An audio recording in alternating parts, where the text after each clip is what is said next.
Hi అండి. అందరూ ఎలా ఉన్నారు? ఈరోజు నేను మరో రోటి పచ్చడి రెసిపీతో వచ్చానండి. ఇవాళ నేను చేస్తుంది వంకాయ, టమాటా, పుదీనా పచ్చడండి. దీనికి కావాల్సింది టమాటాలు 2 ఇలా పెద్ద ముక్కలుగా కట్ చేసుకున్నాను. పుదీనా ఒక హాఫ్ కట్ట అంటే ఒక 5-6 రెమ్మలండి ఆకు.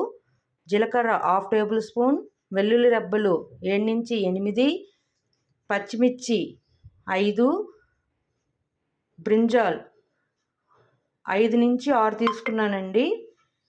ఇంగువ చిటికెడు, తాలింపు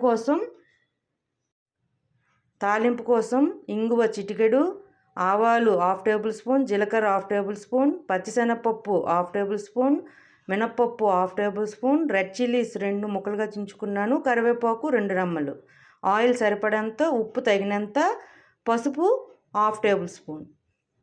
ఇప్పుడు ఒక కడాయి తీసుకున్నానండి. దాంట్లో 2 టేబుల్ స్పూన్ ఆయిల్ వేసుకున్నాను. పచ్చిమిర్చి, వంకాయలు దీంట్లో ఫ్రై చేసుకొని ఇవి బాగా వేగిన తర్వాత తీసి పక్కన పెట్టేసుకోవాలి.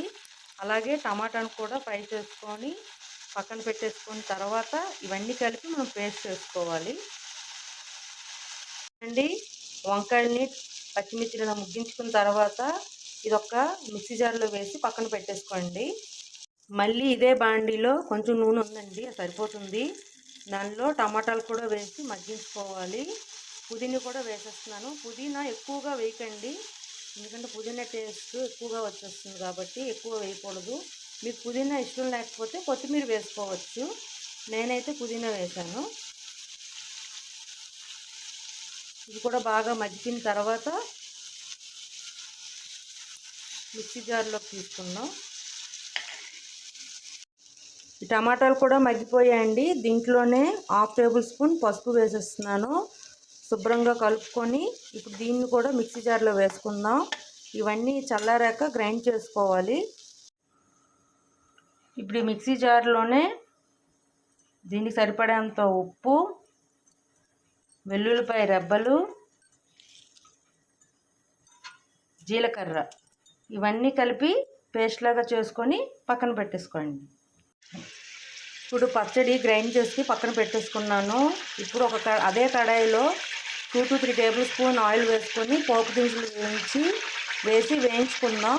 అవి వేగాక మనం గ్రైండ్ చేసి పెట్టుకున్న పచ్చడిని దీంట్లో వేసేద్దాం. అప్పుడే ఉప్పు సరిపోయిందో లేదో కూడా చూసుకోండి. దీంట్లో పుదీనా, కొత్తిమీర కలిపి వేసి చేసుకున్నా చాలా బాగుంటుంది. నేను ఇవాళ ఓన్లీ పుదీనా వేశాను. ఐదర్ ఓన్లీ పుదీనా లేకపోతే కొత్తిమీర వేసుకోవచ్చు, లేకపోతే 2 కలిపి కూడా చేసుకోవచ్చు. పచ్చడి చాలా బాగుంటుంది.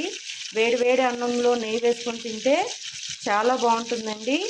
ఇది ప్లెయిన్ దోశతో కూడా చాలా బాగుంటుంది, దోశలతో. ఇలా గ్రైండ్ చేసి పెట్టుకున్న ఈ వంకాయ టమాటా పేస్ట్ని ఈ ఆయిల్లో వేసేసి ఒక 5 మినిట్స్ వేయించుకొని సర్వ్ చేసుకోవడమేనండి. దాకా వేయించుకున్నాను. ఇప్పుడు గ్యాస్ ఆఫ్ చేసుకొని ఇది సర్వింగ్ ప్లేట్లోకి తీసుకుందాం. సర్వింగ్ ప్లేట్లోకి తీసుకున్నానండి సర్వ్ చేసుకోవడానికి. నేనైతే వేడి వేడి అన్నంతో నెయ్యి వేసుకొని సర్వ్ చేస్తున్నాను. అంతేనండి, పుదీనా టమాటా వంకాయ పచ్చడి రెడీ. మీకు నచ్చినట్లయితే like, share and subscribe it.